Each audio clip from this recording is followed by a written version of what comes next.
রং বেরঙের শাস্তি শুরু হয়ে যাবে। সবচেয়ে কম শাস্তি দেয়া হবে রজুলুন ইউদাউ ফি আখমাসি কদামাইহি জামরাতান ইয়াগলি বিহি দিমাগু। বিশ্বনবীর চাচা আবু তালেবের শাস্তি হবে সবচেয়ে ঠান্ডা শাস্তি। জাহান্নামে যত শাস্তি আছে সবচেয়ে নরমাল, সবচেয়ে আরামদায়ক শাস্তি হবে বিশ্বনবীর চাচা আবু তালেবের শাস্তি। কারণ আবু তালেব যদিও ঈমান আনে নাই, কিন্তু বিশ্বনবীরে ভালোবেসেছে। ওইটার জন্য কিছু গ্র্যাটিস আছে না নাই? ওইটার জন্য সেও জাহান্নামে যাবে, কিন্তু সবচাইতে হালকা শাস্তি পাবে আবু তালেব। কি শাস্তি? তার পায়ের নিচে পড়িয়ে দেয়া হবে ইউদাউ ফি আখমাসি কদামাইহি জামরাতান ইয়ানি নালান। দুইটা জাহান্নামের জুতা তারে পড়িয়ে দেয়া হবে ইয়াগলি বিহি দিমাগু। ওই দুইটা জাহান্নামের জুতা আর আগুনের উত্তাপে আবু তালেবের মাথার মগজগুলো গলে গলে নাকের ছিদ্র আর কানের ছিদ্র দিয়ে বেয়ে বেয়ে পড়তে থাকবে। খুলুদ ফিন্নার, আজীবন আজীবন তার এটাই শাস্তি। এটা হচ্ছে সবচেয়ে ঠান্ডা শাস্তি, সবচেয়ে আরামদায়ক শাস্তি জাহান্নামের। নাউজুবিল্লাহ পড়বেন না?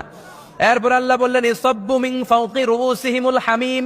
জাহান্নামের ভেতর বিভিন্ন ধরনের শাস্তি শুরু হয়ে যাবে। কারো মাথার উপরে টকবকে গরম পানি ছাড়া হবে, কাউকে লোহার হাতুড়ি দিয়ে কানের নিচে পিটিয়ে পিটিয়ে গোশত আর হাড্ডিগুলোর থেতলে দেয়া হবে, কাউকে আগুনের মধ্যে ঝলসে ঝলসে দেহটারে সারখার করে দেয়া হবে।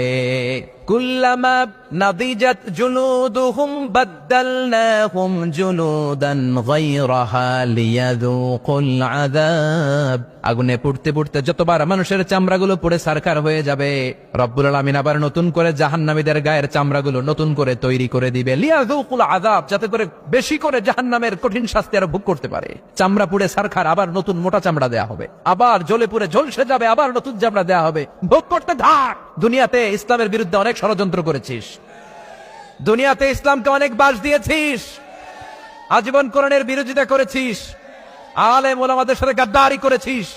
এখন জাহান্নামের আগুনে জ্বলতে থাক, নতুন নতুন চামড়া দেয়া হবে। জ্বলতে জ্বলতে ছারখার হয়ে যাবে, চিৎকার দিয়ে বলবে আর পারি না, খাবার দাও। আর পারি না, ক্ষুধার জ্বালায় অস্থির। জান্নাতের যেমনি চমৎকার চমৎকার খাবার দেয়া হয়েছে, জাহান্নামেও খাবার আছে না নাই? আছে, তবে মজার খাবার না।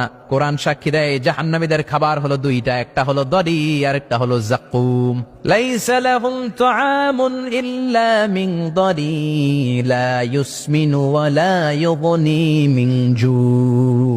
এমন খাবার দেয়া হবে যেটার নাম হবে দরিয়া। ওটা খাওয়াও যায় না, গিলাও যায় না, প্রচন্ড গরম। ক্ষুধার চোটে জাহান্নামের ওইটাই খাবে। খাবার নাম্বার 2 যাকুম তাখরুজু মিন আসলিল জাহিম। জাহান্নামের অতল গহ্বরে আগুনের ছোঁয়া লাগে এক ধরনের গাছ হয়, কাঁটাযুক্ত দুর্গন্ধযুক্ত একটা গাছ, এটার নাম যাকুম। জেনে রাখবেন। কি নাম? যাকুম। বিশ্বনবী বললেন তিরমিজির বর্ণনায়, লাউ কাতরাতাম মিনাজ যাকুম কুতিরাত ফিদ দুনিয়া।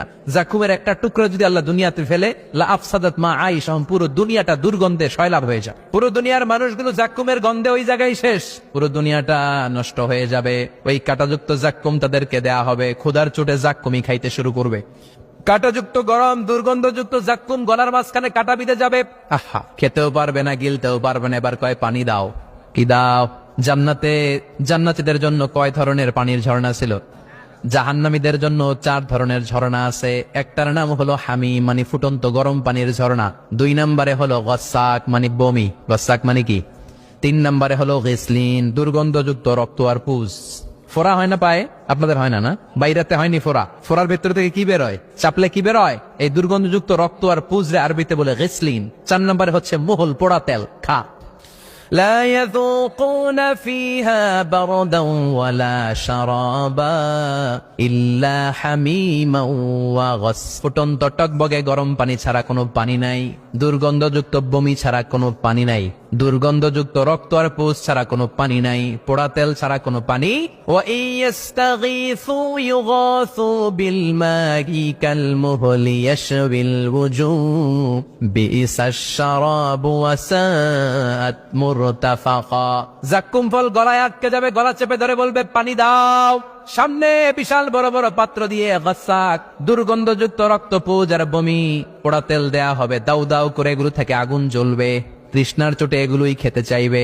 এগুলোর পেয়ালা যখন মুখের সামনে আসবে, এগুলোর উত্তাপে গালের গোশত, চোখের গোশত, কপালের গোশত গুলো ঝলসে ঝলসে পানির মধ্যে পড়ে যাবে। তৃষ্ণার চোটে না পেরে ওইটাই গিলবে, যেখান দিয়ে বেরোবে কেটে ছিঁড়ে শেষ হয়ে যাবে। দিস ইজ জাহান্নাম। আমরা জাহান্নাম থেকে পানাহা চাই। চিল্লায় বলেন